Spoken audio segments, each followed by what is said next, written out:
আসসালামু আলাইকুম।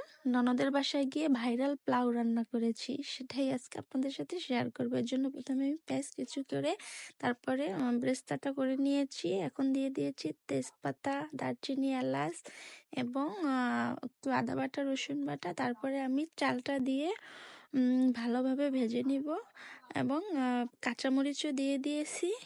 আমার চালটা ভাজা হয়ে গেলে আমি পরিমাণ মতন পানি দিয়ে দিব এবং পরিমাণ মতন লবণ দিয়ে দিব।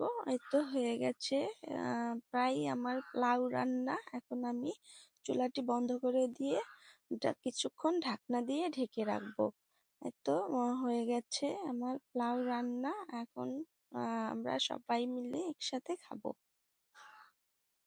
এই যে আমরা পোলাও খাচ্ছি, সাথে আরো অনেক কিছু আছে, অনেক কিছু রান্না হয়েছে, ওগুলো আমার ননদ রান্না করেছে, জন্য শেয়ার করে নি। ভিডিওটা কেমন লেগেছে অবশ্যই কমেন্ট করে জানিয়ে দিবেন। আজ এ পর্যন্তই। ভালো থাকবেন, সুস্থ থাকবেন। আল্লাহ হাফেজ।